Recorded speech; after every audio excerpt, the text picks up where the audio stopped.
दूसरी बात यहां पर यह भी है कि बहुत सारी कंपनी, मुख्तलिफ कंपनी ऐसी आ गई हैं जो ये कह रही है आप हमें पैसा दे दो, आप घर बैठ जाओ, हम आपको कमा के देंगे।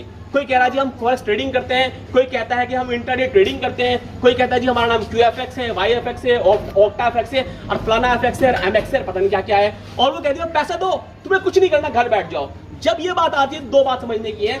मैंने अभी आपसे वजाहत की कि सट्टा क्या होता है, अब मैं वजाहत करता हूं सूद क्या होता है। सूद ये है कि आप किसी को उधार दें, इस शर्त पे दें कि जो पैसा आपने उधार दिया वो तो जू के तू लेंगे ही लेंगे, जायद और लेंगे, यानी एडिशनल लेंगे, चाहे पैसा लें, चाहे उससे काम करवाएं या कोई और सामान लें, यानी उससे और लेंगे। तो क्या हो गया, ये सूद हो गया।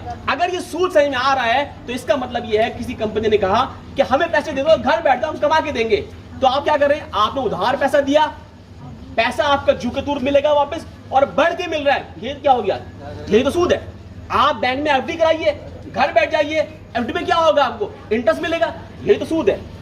जो आदमी ब्याज में पैसा देता है क्या करता है, वो उधार देता है, घर बैठ जाता है, लोन लेता, पैसा लेता है, सूद लेता है, तो यही तो सूद है। तो अगर कोई कंपनी के नाम पे पैसा मांगता है और ये कहता है कि अब घर बैठ जाओ पैसा मिलता रहेगा, तो समझ जाइए सूद की ही एक नई किस्म है। दूसरी बात यह है, वो कंपनी वाली कहती है कि हम शेयर ट्रेडिंग में काम करते हैं या फॉरेक्स ट्रेडिंग में काम करते हैं, किसी नाम सुना होगा, विदेशी करेंसी हम खरीदते और बेचते हैं। तो दरअसल जो मार्केट है, जिस तरीके से ट्रेडिंग होती है, वो भी सट्टे की एक किस्म है, क्योंकि उसमें हकीकत में कोई ना पैसा करेंसी खरीदता ना कोई करेंसी बेचता। यानी जैसे हम हज करने जाते हैं तो रुपये के बदले क्या करते हैं, हम लेते हैं रुपये के बदले में रियाल, या हम अमेरिका जाना है हमें तो हम रुपये के बदले में लेंगे डॉलर। तो वहां ऐसा नहीं हो रहा। वहां क्या है कि मार्केट में चूंकि रेट चलते रहते हैं, तो फॉरेक्स मार्केट में रेट पे पैसा लगाया कि भाई रियाल पे पैसा लगा दो। रियाल रेट कितने का, रियाल अभी रियाल 20 रुपए, इस पे लगा दो पैसे लगा दिए।